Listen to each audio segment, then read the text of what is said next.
Hello everyone and welcome back to my channel. We are here at 31 weeks, I think. Yeah, I will be 32 weeks on Thursday. So this is like an in-betweener. And we're just going to jump right in because there's no need to linger. For the past, I think the last time we spoke was 28 weeks. So from that point until about 30 weeks, I've just been super tired. Zombie. I wake up exhausted like I never slept. And so I pretty much take naps all day. And that's what it's been. I've been super hungry still. I'm still eating second dinner. I have a lot of cramping and like super sharp pains. That's, I guess, something new. I mean, I had it with my daughter, so it's not that new, but I guess it's starting up now. What else? My boobs hurt so bad. Like, I can't even begin to tell you guys. Like, with my daughter, it really was not that bad. And now I'm like, what the heck is going on? Like, it hurts so bad. And when I used to hear women talking about breast pain to the point where, like, they were crying and all this other stuff, I used to think it was so dramatic. And I used to say, like, really? Like, you're crying? Okay, like, it's not that serious. But it is that serious. Like, oh my God, like I'm feeling it now and I'm like, what the heck is happening? It hurts so bad. So that part sucks. But yeah, that was all what was new at 30 weeks. So fast forward to 31 weeks, which is where I am now, and I'm not as tired. I have more energy. But what I noticed with my naps now is that I can literally sleep for like 5 minutes and wake up and feel like I slept for like 2 hours. I don't know what that's about, but it works for me. Like, I will literally get 5 minutes of sleep and my daughter will start like crying or whining because, you know, as soon as you start enjoying life for a second, you know, that's when the kids come in and start whining about anything. And so I started taking a nap. She started whining. I popped up to go check on her and it was like, oh, I slept for 3 hours. That's great. And really, it was just 5 minutes. So thank God for that. It's been working for me and I'm just going to pray that that continues. I have lots of discharge. That's TMI, but hey, if you're watching this, then you know what you're in for. So TMI, lots of discharge, and I actually called in and went to the hospital for that this morning.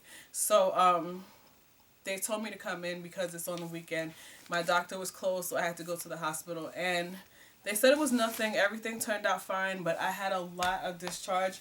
Like, to me, it was an abnormal amount. And like I said, with my daughter, I did not have this much. And what made me nervous also was that I was feeling cramping for these past few days, but at night. So I would feel like low cramping, almost like period cramps, but a little bit, it was a little alarming to me because I'm like, I haven't had cramping really this whole time. And this period feeling cramp is like, what's happening? Is this preterm labor? I'm 31 weeks, like I'm leaking, you know, like what's going on? So I just called it in and they checked me out. They said it wasn't amniotic fluid. They said this amount of discharge is normal. The cramping is normal. I shouldn't be concerned unless it's like a gush or if I'm bleeding or if I'm having like contractions like consistently for an hour. That's when it's like preterm labor. So I'm glad I went, got all of that out of the way. I'm in the clear. I don't have to worry about it. Oh, and the weird thing is that the cramps were like, I was feeling it in the tops of my thighs. And I was like, this is really painful. Like, the tops of my thighs hurt more than the actual cramps in my lower abdomen. And I was just like, why does that hurt more than anything else right now? So that part was new. I did not have that with my daughter. That was a whole new experience, but they said it wasn't anything to worry about. What else? I'm less moody. So from 28 weeks to 30 weeks, I was super moody. I mean, I was on the biggest roller coaster you can imagine. Like, one minute I was happy, the next minute I was crying, and I was like, do you think I'm fat? Am I ugly? Like, everything was happening at once, and it was like, I felt insane. And so that has gone away, thank God. I'm through prayer and prayer and the Bible has helped me mellow out and calm down. What else? I did do my hospital tour, which I have separate notes for that. Let me grab this. Um, which was great actually. This hospital I absolutely love. They allow you to do, there's a jacuzzi tub and a shower and all of that in your room. And they allow you, you don't get to do water birth, but they allow you to labor in the shower or sit in the tub with the jets to help ease the pain. So I'm like, that's amazing because I didn't get to do any of that before. I don't have to bring my pregnancy ball because I hear that, you know, there's so many people come in and out that sometimes they run out, and they were like, no, we have an overabundance of pregnancy balls and the peanut ball because I didn't get to use that either, and that helps you dilate while you're waiting and going through your contractions. That helps you dilate faster. I did not have that option last time, so they have an abundance of those two things, so that's a plus. I don't have to carry that with me. They supply everything you need. For baby, they told me just to bring 2 outfits for the baby. For pictures, they give you a complimentary picture, and then to take the baby home in, and that's about it. So I literally have a hospital bag packed, but that will be for another video. But literally all I'm bringing for the baby is the 2 outfits, and that's it. Because I learned from last time, don't pack the baby's whole life in your hospital bag. You do not need any of that. So also, what else did they say? Let me check my notes. They told us to bring a pillow and a blanket. You know, hospitals are always short on pillows. I tend to run cold, so I'm bringing a blanket for that. That's about it. You know, the hospital room is pretty big. You have your own personal suite. Back in New York, you had to pay for a private room. Out here, I don't have to do that. You just get your own personal room. Labor and delivery room and the recovery room is all in the same. Like, you labor in the same room and then you recover in the same room. So it's really nice. The atmosphere is real nice. You can have the option to turn the lights down low. You cannot bring oils, essential oils, because they said a lot of people bring oils that are not good for the baby. So, but they do have their own option of oils, which is lavender and ginger. So they can supply that to you, but you can't bring your own. You can bring your own music, your own speakers even, they said. They give you a mirror so you can see the baby coming out if you want to. They have the squat bar on the hospital bed, so if you don't want to lay back and push the baby out, if you feel like you need to like squat down, they have a bar for you to support yourself on. What else? You can walk around as long as you're not on like epidural or anything like that. As long as you're not connected to any machines, then you can move around freely to labor however you want, pretty much. And so I really like that about this hospital because I did not have all of these options in New York. So I'm excited about giving birth at this hospital. So what's next? What I actually wanted to do was to go over some of the items I used with London right after she was born. Things that I loved. There's a lot of things that I didn't use, but I figured the more important things are the things that I did use. So we're just going to talk about that today. And the things that were like lifesavers to me were the wipe warmer. And I was kind of against that, but someone convinced me to put that on my registry, and it definitely came in handy. I had a baby that was just like absolutely no to cold. And what's weird now is like she'd rather be cold than hot now.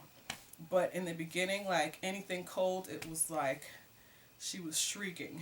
So that wipe warmer definitely came in handy. And then I stopped using it as she got older. She didn't need it.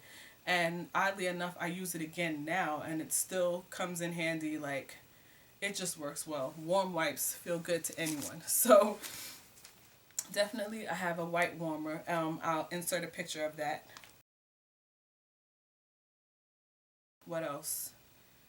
Swaddle suits. So babies are used to being scrunched and closed in your womb. When they come out, a lot of time you see people showing their pictures of their baby on the the table, the warmer where they're weighing the baby also, and the baby's arms are flailing and hands. They don't like being free, okay? They don't like, that's a new feeling. They don't feel safe. They don't feel comfortable.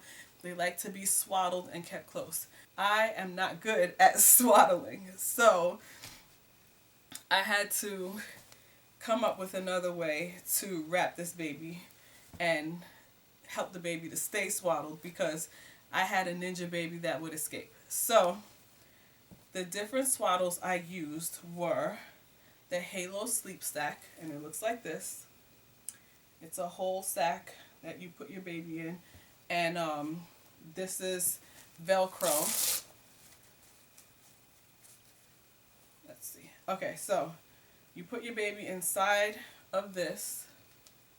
Oh, I'm thinking it zips from the top. Zips from the bottom. So baby goes inside, arms go in. It comes all the way loose at the top, you know.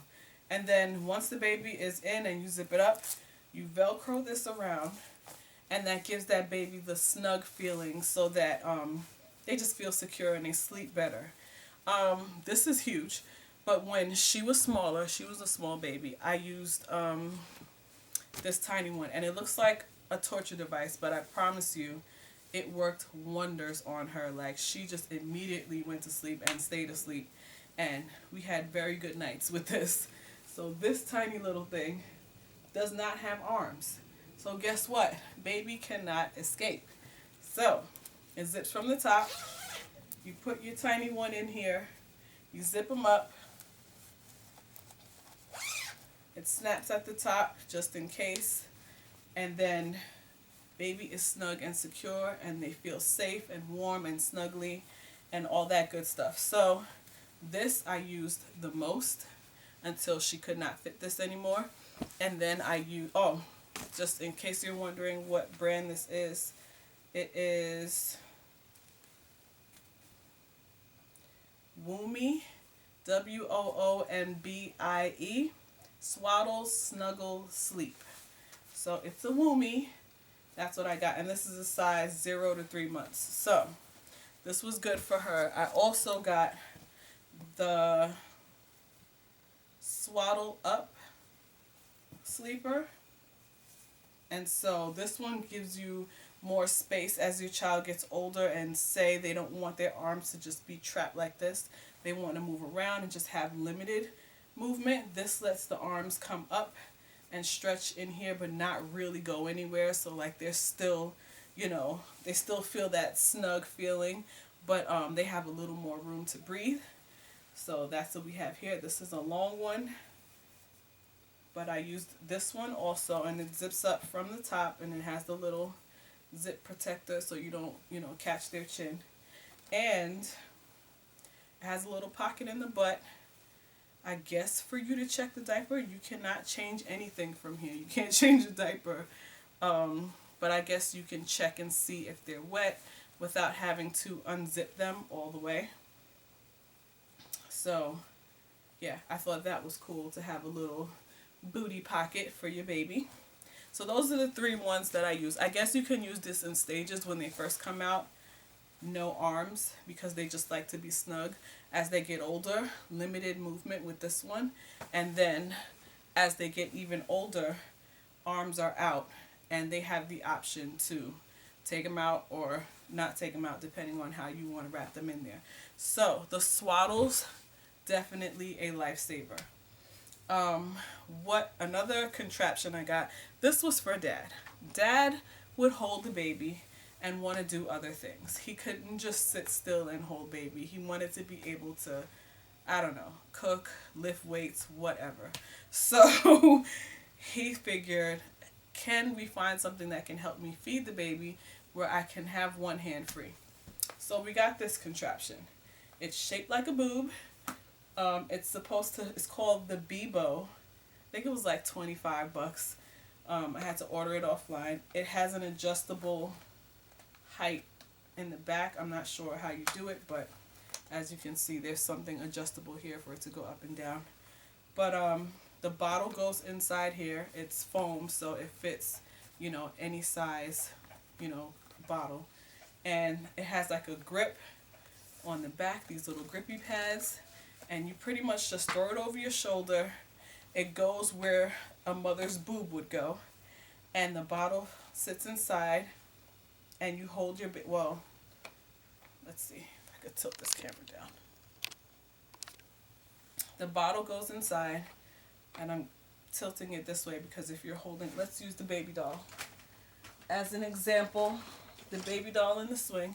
So you're holding your baby like so, and the bottle is here, and it twists, you know, different directions, but you twist it like so, and baby's drinking from the bottle. And you have a hand free to type on the keyboard, lift weights. Dad can do whatever the heck he needs to get done, chores, whatever it is you have him doing, and he can feed the baby at the same time. So this was a lifesaver for him. It's called the Beebo. I think it was like 25 bucks. And yeah, it's a bottle feeder. The next thing that worked well for me was the swing. Now I'm only disappointed that I didn't use the swing sooner. I'm going to tilt this camera back up. Okay, yeah, I'm disappointed I didn't use the swing sooner because I was told the swings make your baby nauseous and it'll cause more acid reflux and indigestion and all this stuff. So I was advised by my doctor to not rely on the swing and don't really use it. So I had a swing, but I didn't use it. Eventually, I needed a break and the baby had to go somewhere. Excuse me. I needed help to rock her to sleep. So eventually I ventured over to the swing and the baby went in the swing and it was a godsend. And I was kicking myself for not using that swing sooner. I think I used the swing maybe at like somewhere between 3 and 6 months, and I should have used that swing way sooner because it was a dream come true. How fast she fell asleep, how comfortable she was, all of that. So I'm going to zoom you guys over to my baby swing so you can see which one I have. So I have the Fisher Price Cradle and Swing, My Little Lamb Cradle and Swing. This was given to us by a friend of the family. They had used it for their kids and they had no more use of it, so they passed it to us. It has a little carousel here that plays music. It swings by itself.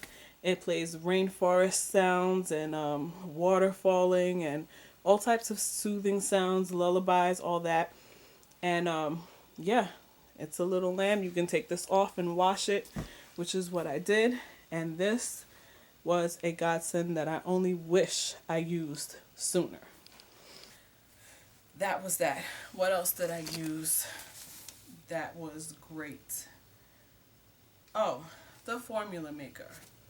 The baby Brezza formula maker. Another thing that I thought was excessive. I felt like, really, we can't just put formula in the bottle. Like, why do we need a machine to do this? Yeah, I was sadly misguided.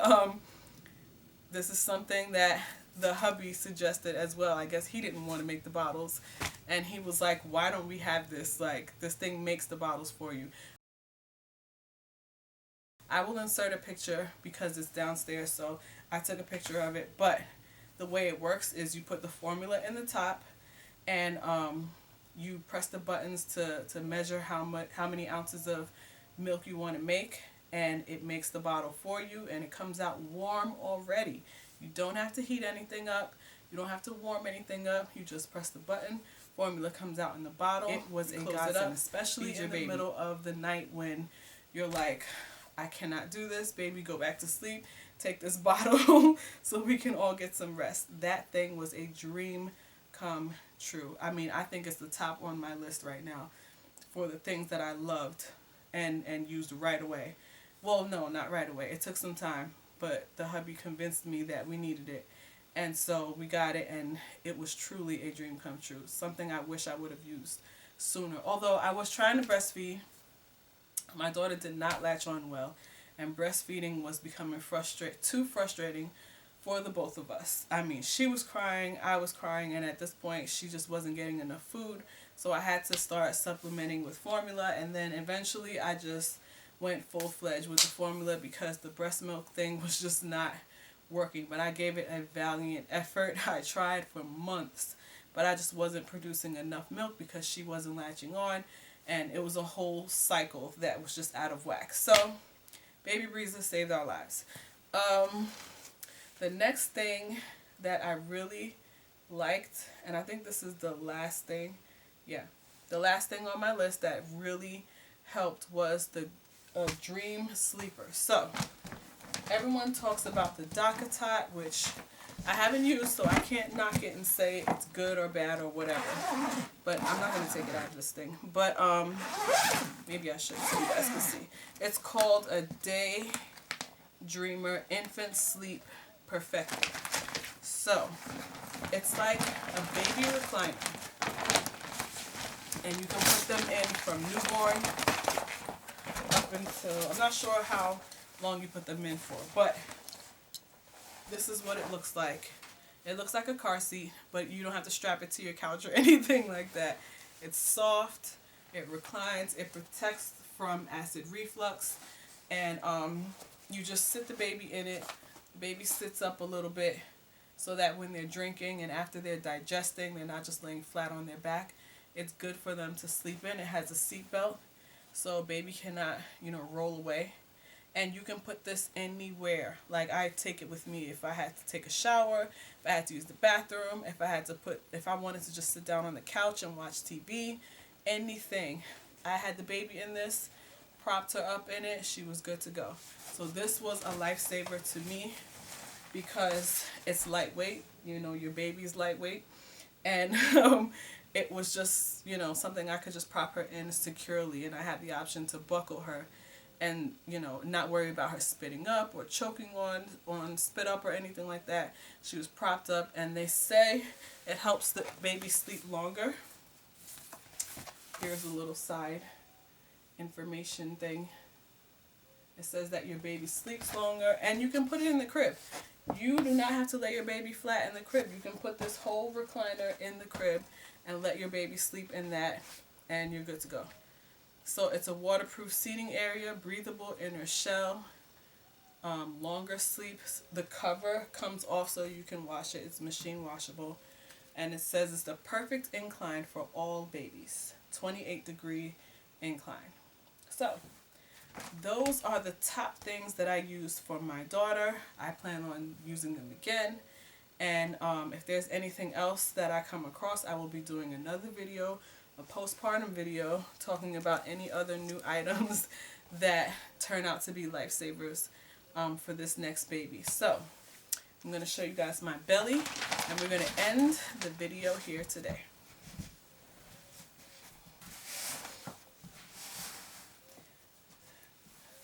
So this is my belly at 31, almost 32 weeks. I think I'm 31 and 3 days. So this is 31 weeks. Pretty huge if you ask me for 31 weeks. This is the front. This is the other side. That is 31 weeks and 3 days. So it was great catching up with you guys, and I will see you at my next video, which may be around 34 weeks depending on how things go and how I'm feeling, and I should have a hospital bag video for you then. Alright, bye!